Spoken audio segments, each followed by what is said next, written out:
ఆ దొంగలకి ఇస్తారు. దేశద్రోహులు అన్నను వారిని, లైవ్లు ఇవ్వని వారిని, రిపోర్ట్ చేయని వారిని సోషల్ మీడియా ఉంది, రిపోర్ట్ చేసుకోండి. 1 మినిట్ బయట వేసుకొని అద్భుతంగా మీరు రిపోర్ట్ చేసుకోండి. ప్రతి ఒక్కరికి పంపించేయండి, వైరల్ చేస్తూనే ఉండండి. మీరు నేను దేవుడు కలిసి ఉండగా ఓటమి అన్నది మనకు చెల్లదు. నెక్స్ట్ ఎలక్షన్లో ప్రజాశాంతి పార్టీదే గెలుపు. ఈ దొంగల వెనకట్ మీరు వెలకండి. ఎమ్మెల్యే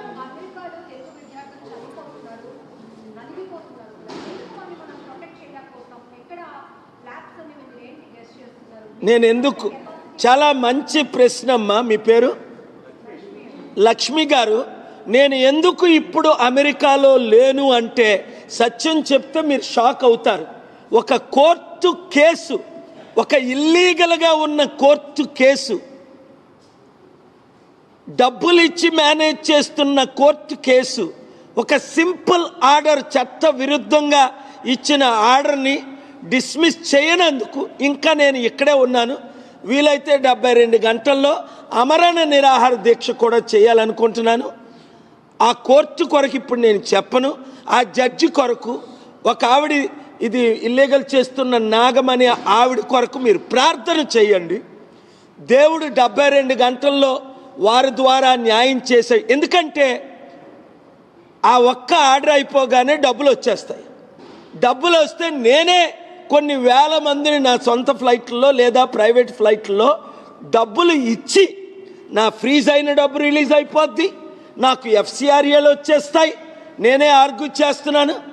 తర్వాత ఇండియన్స్ అమెరికాలో ఉన్న వారికి న్యాయం చేస్తాను, ఇక్కడ ఉన్న వారికి న్యాయం చేస్తాను. 18 సంవత్సరాల నుంచి ఆ ఇల్లీగల్ కేసు మరలా వేస్తూ, ఫ్రివిలెస్ కేసుని మరలా మోసం చేస్తూ, మరలా కోర్టుల్ని స్టాఫ్ని మేనేజ్ చేస్తూ, కొంతమంది జడ్జిలు కూడా మేనేజ్ చేస్తున్న విషయంలో నేను ఇక్కడ ఉన్నాను.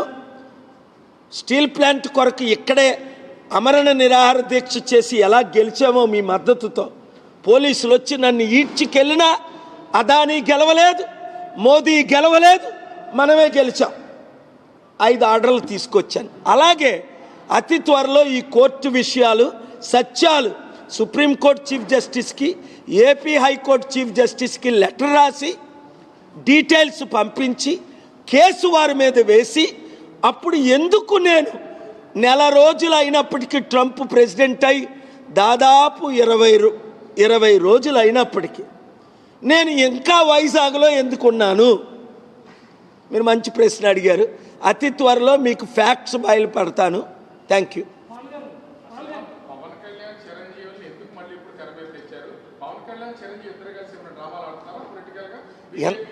ఎంత అన్యాయం అసలు! చిరంజీవి, పవన్ కళ్యాణ్ మంచి యాక్టర్స్ అని విన్నాను. నా చేతులతో ఇద్దరిని 2008లో వాళ్ళ ఫాదర్ చనిపోయినప్పుడు దీవించాను. వాళ్ళకి రాజకీయం అవసరమా? ఒక మాట, ఎంత మోసం ఇది! చిరంజీవి చేసిన మోసం చరిత్ర క్షమిస్తుందా?